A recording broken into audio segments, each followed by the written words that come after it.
Il est 10h15, bonjour et bienvenue à vous si vous nous rejoignez sur France 3. 4 jours après les événements dramatiques du week-end dernier, nous vous proposons ce matin une édition spéciale consacrée au sport et à la culture. Car après la tragédie, la vie doit reprendre son cours. Dominique Bourdeau, bonjour, merci d'être à mes côtés ce matin. Mais auparavant, on va revenir sur la marche pacifique organisée hier par les lycéens de Périgueux. Plus de 1800 jeunes y ont participé. Ce sont deux jeunes filles, Mélanie et Agathe, dont l'une est de confession musulmane, qui sont à l'origine de ce rassemblement spontané avec un message: nous n'avons pas peur. Ces lycéens ont voulu rester unis face à la barbarie et ont témoigné leur tristesse, leur soutien et leur espoir en déposant fleurs, bougies et petits messages devant le palais de justice. Alors ce matin, ce sont les lycéens de Limoges qui souhaitaient à leur tour organiser une marche. Cela leur a été interdit. On y reviendra dans quelques minutes au cours de ce magazine avec notre journaliste Emmanuel Pro. Les Français sont donc en deuil, mais malgré la douleur, ils veulent continuer à vivre. Ils souhaitent peu à peu reprendre une vie normale et selon les experts, c'est la meilleure réponse au terrorisme. Ce soir, le match amical de préparation à l'Euro 2016 entre l'Angleterre et la France aura bien lieu comme prévu dans l'enceinte mythique de Wembley. La Fédération française de football veut montrer là encore que la vie continue. Puis sachez qu'en soutien à la France et en hommage aux victimes des attentats, les spectateurs anglais devraient massivement chanter la Marseillaise. Vendredi soir, le monde du football s'était réuni au Stade de France à l'occasion du match France-Allemagne.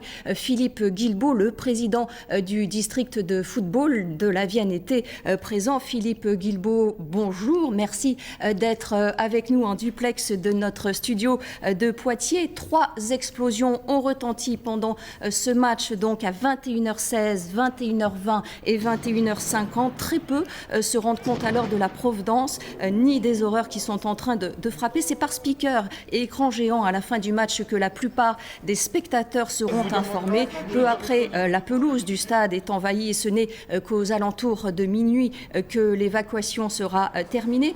Philippe Guilbault, je rappelle que vous étiez donc au stade. À quel moment avez-vous compris qu'il se passait quelque chose de grave à l'extérieur de l'enceinte? Bonjour à vous. Moi, si vous voulez, de par ma fonction d'élu aussi à la fédération, je me trouvais à ce moment-là dans la tribune présidentielle. Et donc, à la première et deuxième déflagration, on a vite compris qu'il se passait quelque chose de grave, dans la mesure où la délégation allemande, d'ailleurs, qui était à côté de moi, a quitté sa place, et le président Hollande est sorti également. Donc, effectivement, on a vite compris qu'il se passait quelque chose de grave à ce moment-là. Mais l'ensemble des spectateurs n'étaient bien sûr pas au courant à ce moment précis. J'imagine que les informations vous parvenaient au compte-gouttes. Qui d'ailleurs vous tenait informé? Alors, on était informé par Internet ou par téléphone. Moi, j'étais en communication par SMS avec mon gendre qui essayait d'avoir des nouvelles. Donc rapidement, on a su effectivement ce qui se passait. Et puis ensuite, à la mi-temps, on a su un peu plus. D'ailleurs, on était certains à se poser la question, est-ce que le match devait se poursuivre ou pas? Et la réponse a été très vite, oui, il doit se poursuivre malgré tout, parce que ça aurait été bien plus grave. Et effectivement, ça aurait été un mouvement de panique qui aurait été assez dramatique. Alors Philippe Guilbault, parmi les spectateurs, 50 enfants et éducateurs de clubs de foot de Gironde étaient venus assister au match amical France-Allemagne, mais la fête a tourné au drame. Thibaut, Adrien et Mathéo du club de Blanquefort racontent. Nos entraîneurs nous l'ont appris et on a vu par la situation que c'était assez grave quand même. Vous avez eu peur? Un peu, oui. Le plus qui m'a inquiété, c'est quand tout le monde est rentré sur le terrain.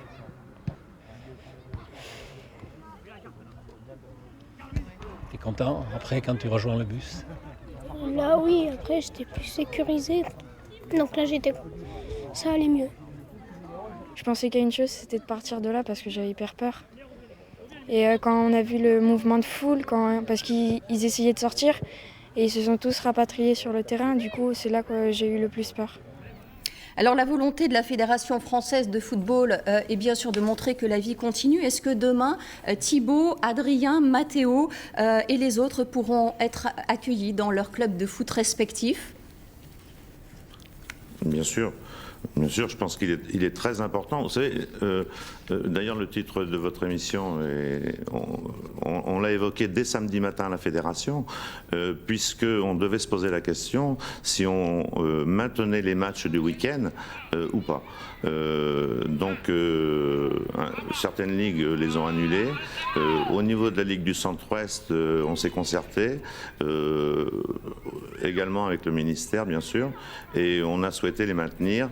Oui, on a souhaité effectivement, malgré tout, que la vie continue, et ce qui n'empêche pas, bien sûr, de rendre hommage et d'être solidaire avec les victimes et ce qui s'est passé, bien sûr. Et Philippe Guilbault, quelles sont les missions des éducateurs et quel rôle doivent-ils jouer dans ces moments si particuliers? Alors bien sûr, les éducateurs ont un rôle. Demain, les enfants reviendront à l'entraînement, comme chaque mercredi.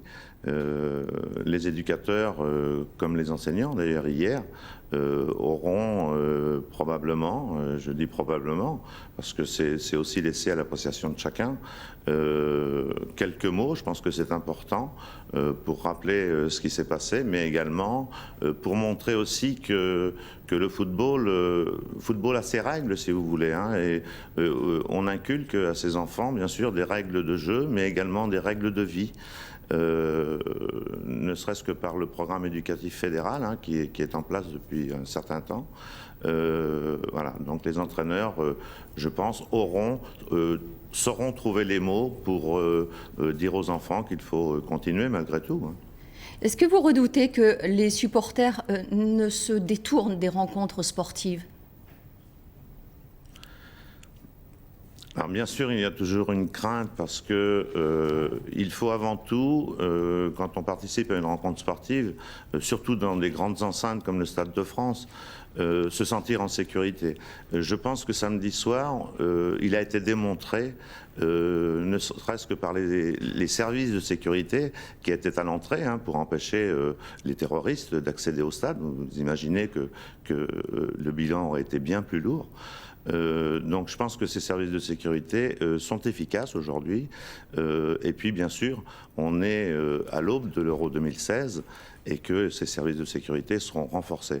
Ce qu'on peut dire aujourd'hui, c'est que oui, je pense que les supporters sont en sécurité dans les stades aujourd'hui, et que la sécurité sera encore déployée avec encore plus de vigilance, bien sûr. Merci à vous, Philippe Guilbault. Et des matchs seront joués, bien sûr, à Bordeaux dans le cadre de l'Euro 2016. Merci à vous. Le monde du sport a souvent été la cible des terroristes. On pense au marathon de Boston. C'était il y a 2 ans. 3 personnes ont trouvé la mort. Les JO d'Atlanta en 1996 ont également été endeuillés à cause d'une bombe. Aux JO de Munich en 1972, des otages ont été exécutés et la liste est longue. Frédéric Weiss, bonjour. Merci d'être avec nous en duplex de France 3 Limoges. Vous avez été basketteur au CSP Limoges de 1995 à 2010 et vous avez avec ce club d'ailleurs remporté 3 titres nationaux. Le sport serait-il une cible privilégiée des terroristes ? Oui, forcément, parce que le sport a des valeurs que sont les valeurs de la République, comme la liberté, l'égalité et surtout la fraternité. Dans le sport, il n'y a pas d'ethnie, il n'y a pas de religion. Il y a des joueurs de basket, dans mon cas, de foot, de rugby, il y a des coureurs, mais il y a les ethnies comptent peu, et forcément, ça attise la jalousie de ces barbares.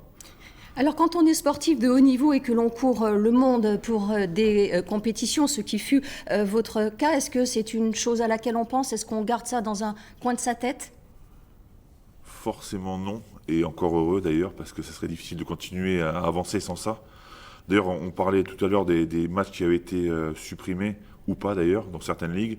Moi je suis très content que la Ligue de basket ait pris la décision de supprimer ces matchs ce week-end, parce que le sport est une fête et le cœur n'y était pas. Donc c'est très bien, mais en même temps, il faut vite rebondir, remonter à cheval Et c'est important de reprendre rapidement quand même, parce que voilà, on ne doit pas les laisser gagner. Le sport est très important parce que on en a besoin. Comme des comiques en ce moment, c'est un peu difficile pour tout le monde. Donc les comiques, le sport, c'est des choses qui aident les gens à sortir de leur quotidien. Donc il faut continuer à aller voir du sport, même si c'est difficile.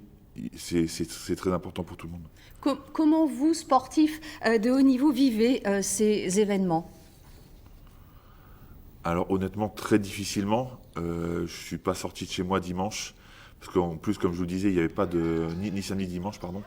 Comme je vous le disais, il n'y avait pas de compétition de mon sport de diffuser ni dans le secteur amateur, ni dans le secteur professionnel. Donc je suis resté chez moi et ça a été très difficile. Et j'ai eu peur que, comme je le disais, ces barbares aient gagné. Mais voilà, c'est important de revenir à ça et j'ai vraiment hâte que les matchs reprennent pour que tout le monde puisse se retrouver dans la fraternité, parce que c'est, comme je le disais, une des valeurs du sport. Frédéric Weiss, ce soir, l'équipe de France de football va jouer à Wembley.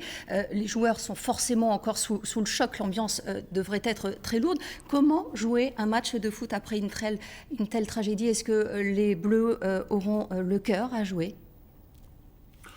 Alors honnêtement, j'espère qu'ils le feront pour toutes les victimes, pour tous les gens qui ont souffert de cet acte scandaleux et de terrorisme. C'est important pour la France justement qu'ils jouent, qu'ils soient à fond, qu'ils montrent que voilà, c'est passé, mais qu'on est tous ensemble et qu'ils nous montrent un beau spectacle. Gagner ou perdre, c'est pas vraiment le plus important. Il faut qu'ils nous montrent un beau spectacle, qu'ils se battent sur le terrain et que la fraternité revienne dans les stades, comme dans les salles de basket et comme dans les stades d'athlétisme. Merci mille fois Frédéric Weiss, merci d'être venu ce matin sur notre plateau. Dominique, sur les réseaux sociaux, les sportifs affichent leur soutien sur tous les terrains du monde. Oui, Frédéric Weiss le disait, la fraternité dans le monde du sport et plus particulièrement du basket, parce que c'est par là qu'on peut commencer. La NBA, qui est le célèbre championnat américain de basket, s'est très rapidement mobilisé. Il faut dire qu'on a là-bas plusieurs représentants français. On vous a compilé à l'image quelques-unes des images qui sont passées sur les réseaux sociaux avec Tony Parker ou Boris Dio. Là, vous voyez Lewis Hamilton pour la Formule 1, le tennis avec Gaël Monfils, Mathieu Valbuena, originaire de Bruges, et qui a été formé au club de Blanquefort, dont on a vu les enfants tout à l'heure, Marie. Lui aussi s'est manifesté en disant qu'il était évidemment horrifié par ce qui s'était passé à Paris. Bref, tous les sports, toutes les disciplines, le monde entier, dans les enceintes sportives. Je peux vous dire qu'actuellement, le stade olympique de Toronto reste allumé avec le décalage horaire tout au long de la nuit. Serena Williams, Thiago Silva, Usain Bolt pour l'athlétisme. Voilà, vraiment sur les réseaux sociaux, depuis vendredi soir, les sportifs ont témoigné leur solidarité avec les familles de victimes. Alors si le monde du sport a été touché bien sûr par ces événements, celui de la culture aussi, et c'est particulièrement visible dans notre région où le festival du film d'histoire de Pessac a dû être reporté. François Aimé, bonjour. Bonjour. Merci d'être là. Vous êtes directeur du cinéma Eustache, Jean Eustache, et commissaire général de ce festival. Votre festival devait s'ouvrir hier. Vous avez décidé de le reporter, une décision qui, j'imagine, n'a pas été facile à prendre. Non, tout à fait. La décision a été prise par Alain Rousset, président du festival, monsieur le maire de Pessac, Franck Rénal, avec concertation avec le préfet d'Aquitaine, donc dans la nuit de vendredi à samedi. Mais compte tenu de la proximité au niveau du temps, mais aussi du sujet du festival, puisque le sujet principal du festival, c'est le Proche-Orient.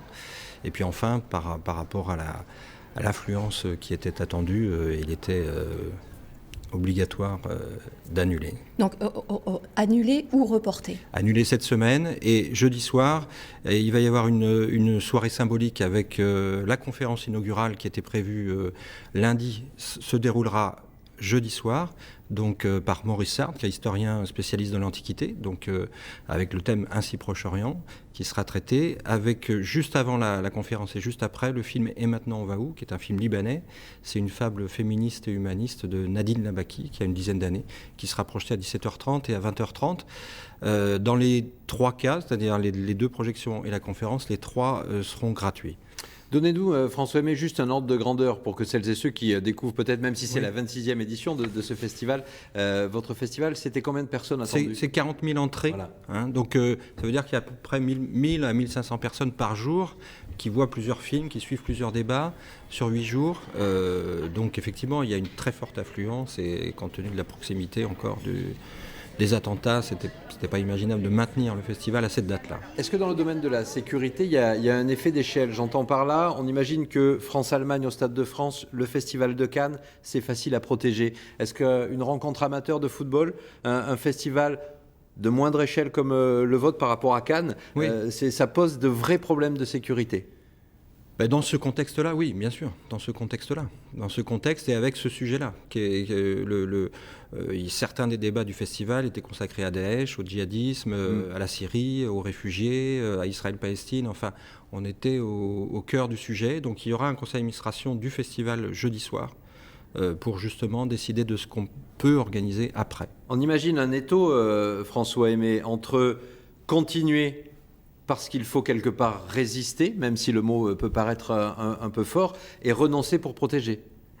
Oui, mais c'est la vraie question à laquelle on réfléchit depuis 3 jours et j'espère qu'on aura des éléments de réponse d'ici la fin de la semaine. Rendez-vous jeudi soir donc à Marie. C'est ça, jeudi soir à 20h donc au cinéma Jean Eustache de Pessac. Merci mille fois François Aimé. Pas question donc de céder à la menace. Certaines manifestations culturelles ont été annulées, donc reportées, mais d'autres ont été maintenues pour les organisateurs comme pour le public. Renoncer serait donner raison aux terroristes. Devant le Pain Galant, ils sont là comme prévu. Les spectateurs habituels venus pour beaucoup en famille. L'horreur des attentats de Paris n'a pas entamé leur soif de culture. Ça tombe bien, c'est dimanche de cirque à Mérignac. Il fallait venir aujourd'hui par rapport à tout ce qui s'est passé pour montrer qu'ils ne gagnent pas, que c'est nous qui gagnons. On continue à vivre, les Français continuent à vivre et voilà. On n'a pas peur. Même pas peur. Continuer à vivre, la phrase a des airs de mantra. Surtout, ne pas laisser la barbarie grignoter le terrain culturel. Passé le choc du 13 novembre, cette troupe de circassiens vietnamiens n'a pas hésité. Il fallait jouer pour résister. Le mieux pour moi, c'est de continuer mes créations, de partager mes rêves avec le public, de façon à lui apporter de bonnes ondes dans la vie.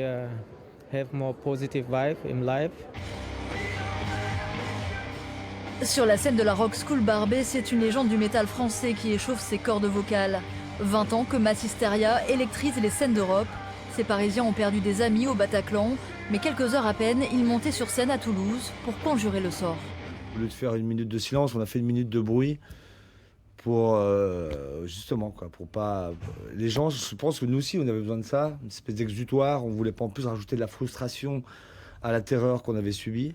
Pour le directeur de la salle de concert, la grande famille du rock reste debout. Les palpations et les fouilles continueront, mais rien de plus. Les fouilles sont instituées, tout ça se fait de manière naturelle presque, et les gens s'y prêtent de manière naturelle aussi. On va être sûrement plus attentifs, mais que faire face à des fous qui arrivent à armer avec des armes de guerre et qui tirent dans le tas? Comme prévu, Massisteria sera bien au rendez-vous. Leur titre phare, l'enfer des dieux. Et nous accueillons à présent Frédéric Chang du groupe bordelais Ai Mimin. Bonjour, merci d'être avec nous. Jeudi, vous serez en concert à Niort sur la scène du Camji. Comment se sent-on quand on doit remonter sur scène après des événements aussi dramatiques que ceux du Bataclan? Je vous avoue, pour l'instant, je ne me suis pas vraiment posé la question. Je pense que ça va vraiment être sur les derniers moments où c'est sûr qu'il ça va être obligé de nous revenir à l'esprit. Et je peux pas vous dire à l'avance. Je pense qu'à ce moment-là, il y aura forcément une pensée pour tout ce qui s'est passé. Une pensée, une poussée d'adrénaline. Enfin, vous dites, je me suis pas posé la question, vous savez pas encore comment vous allez le vivre, mais dans votre trio, Frédéric, il n'y a pas eu de débat. Les trois ont dit, évidemment, on sera à Niort jeudi soir. Oui, il n'y a même pas eu de débat, on s'est même pas posé la question. Je pense que nous, déjà, personnellement, on s'est pas posé la question. Pas personnellement. Ouais. Et on s'est pas posé la question à l'un de nous trois, quoi. On y va et voilà. C'est difficile de ne pas se poser la question, parce que comme pour le festival de Pessac, c'est pas simple de protéger des concerts comme les vôtres. Johnny Hallyday au Stade de France, c'est pas compliqué pour les professionnels de la sécurité. Des concerts comme vous, la Rock School Barbet qu'on a vu à l'instant, c'est plus difficile. Vous y pensez un peu quand même? Là, personnellement, pour moi, c'est un problème qui concerne, on va dire, surtout les organisateurs. On joue dans des salles... Et on vous voit d'ailleurs actuellement, ouais. C'est le groupe Ai Mimin. Voilà, c'est ça. Donc nous, on peut jouer dans des salles ou en festival qui ont des tailles complètement variables. Et c'est sûr que On joue des fois dans des bars qui ne peuvent pas être protégés, des petites salles qui ne peuvent pas être protégées comme les grandes. Mais voilà, on est des artistes, on est des musiciens, on a une seule envie, c'est de monter sur scène. Donc si le public vient, voilà, le concert aura lieu. Alors, dans un autre registre que le vôtre, sur France Bleu, j'ai eu l'occasion de m'entretenir avec Julie Zenati, qui sera à la Coupole de Saint-Loubès samedi soir. Elle dit « Nous, on doit continuer. D'une certaine façon, on est des porte-parole. Et je veux surtout que les artistes qui parlent aux jeunes soient sur les scènes de France. » C'est ce que vous allez faire. Ouais. Vous allez passer un message. On entendait ce groupe de heavy metal qui disait on a fait une minute de bruit. I'm Me Mine, c'est évidemment une chanson des Beatles. Ouais. Peut-être un Imagine. Là aussi, on s'est pas encore concerté. Je pense que ça va être en arrivant sur les lieux. On va voir, je sais pas, l'ambiance qu'il y aura avec l'équipe technique, avec les spectateurs. Il y aura forcément quelque chose qui va ressortir. Ce sera pas forcément préparé, ce sera pas forcément dans une chanson. Mais oui, je pense qu'avec tout ce qu'on a accumulé ces derniers jours, il va y avoir quelque chose. Je ne sais pas encore quoi. Et qu'avez-vous envie de dire à ceux qui hésiteraient peut-être encore à se rendre à un concert, en 2 mots, 3 mots? Ça ensuite, je pense que chaque personne voit personnellement la manière dont elle ressent les choses. Il y aura peut-être des gens qui auront besoin d'un petit peu plus de temps pour y retourner. Je pense qu'il faut juste penser à la musique, juste penser à l'expérience qu'on a envie de vivre ensemble. Ensemble, vivre ensemble, c'était exactement ce que je voulais vous entendre dire. Ils seront aussi le 4 décembre à l'IBOT à Bordeaux. Absolument. Il faut aller les voir. Voilà. I'm Me Mine, donc jeudi soir à Niort et le 4 décembre à Bordeaux. Merci à vous d'être venus ce matin. Nous partons à présent à Pau pour retrouver Marianne Michaud, qui est la directrice du Zénith de Pau. Bonjour Marianne Michaud, merci d'être avec nous. Samedi, le spectacle autour de la guitare a été maintenu. Maintenir ce spectacle, c'était une évidence pour vous? Absolument pas. Toute la question, justement, depuis le matin, était de s'interroger sur le maintien du spectacle le soir ou non. À partir de 12h30, on a eu une réponse. Monsieur le maire et monsieur le préfet a donc donné l'autorisation que le spectacle ait lieu. Nous, de toute façon, depuis le matin, 7h, les techniciens montaient en lumière et en son, comme évidemment si le spectacle allait se produire. Les artistes également attendaient la décision qui serait prise. Eux, ils étaient prêts à monter sur scène. Il n'y avait pas de raison que la vie s'arrête, malgré toutes les barbaries qui avaient mis tout le monde en état de choc. Et les artistes, dans quel état d'esprit étaient-ils? Est-ce qu'ils ont pensé à annuler leurs prestations? Non, ils n'ont pas pensé à annuler leurs prestations. Au contraire, ils voulaient s'exprimer justement, et ils l'ont fait sur scène, où Jean-Félix Lalanne a exprimé la légitimité de jouer le soir. Il a, avec ses mots, expliqué que si les terroristes tuaient, nous, on avait tous envie de continuer à vivre. Les spectateurs, eux, ils étaient là aussi, pas d'annulation.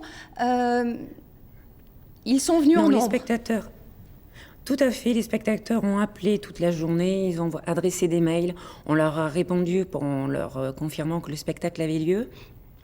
Et ils sont venus aussi nombreux.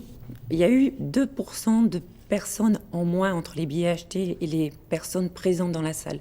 Donc on a vraiment eu une fréquentation à la hauteur du spectacle que l'on a eu, et les gens étaient heureux de pouvoir partager. Et est-ce que ces spectateurs ont eu besoin d'être rassurés? Est-ce qu'ils vous ont notamment posé des questions sur la sécurité?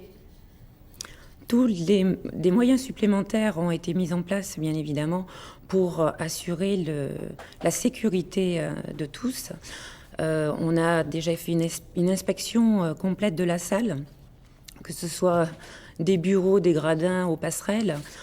Avant l'ouverture des portes, il y a eu une fouille approfondie, il y a eu des agents de sécurité qui ont été pris en supplément, et les spectateurs, sans problème, ouvraient leurs sacs, ouvraient leurs manteaux. Il y avait vraiment une vraie compréhension.